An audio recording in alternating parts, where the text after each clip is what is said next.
বিশ্বনবী মেরাজে গেলেন, মেরাজ থেকে ফিরে আসলেন।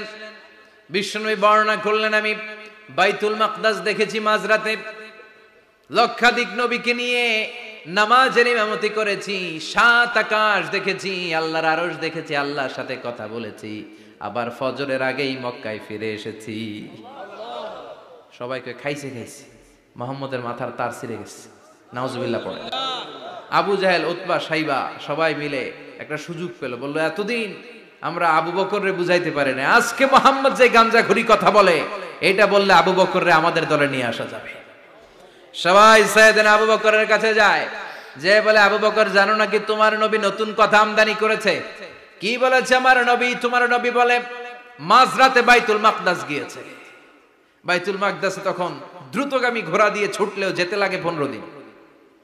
অ্যাবাউট টার্ন কাম ব্যাক, ফিরে আসতে আরো 15 দিন, মোট কয় দিন?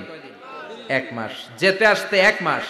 তোমার নবী মাঝরাতে নাকি বাইতুল মুকাদ্দাসে ইমামতি করছে, 7 আকাশ ঘুরেছে, আল্লাহর আরশ দেখেছে, আল্লাহর সাথে কথা বলেছে, আবার ভোর হওয়ার আগে নাকি মক্কার জমিনে ফিরে এসেছে। আবু বকর বললেন আসলেই কি আমার নবী এই কথা কইছে? সবাই এক বাক্যে বলে হ্যাঁ, তোমার নবী মুহাম্মদ এই কথা বলেছে। আবু বকর দ্ব্যর্থহীন কণ্ঠে ঘোষণা করে দিলেন, আমার নবী যদি এই কথা বলে থাকে, আমার নবী সত্য বলেছে, সত্য বলেছে, তিনি কখনো মিথ্যা বলতে পারে? বিশ্বনবী খুশি হয়ে গেলেন, সাইয়েদনা আবু বকরের জন্য দোয়া করে দিলেন, আর বললেন আবু বকর আনতা লাস্তা আবু বকর ফাকাত, আজকে থেকে তুমি শুধু আবু বকর নও, আজকে থেকে তুমি আবু বকর সিদ্দিক।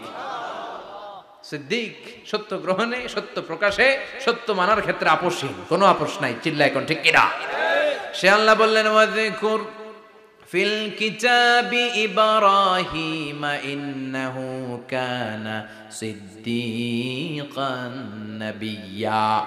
ও নবী, আপনার এই কোরআনের ভেতরে আমার খলিলের নামটা রাখেন, কারণ আমার খলিল যেন তেন কোনো নবী নয়, সাধারণ পয়গম্বর নয়, আমার নবী ইব্রাহিম হলো সিদ্দিক, সত্য প্রকাশে আপোষহীন।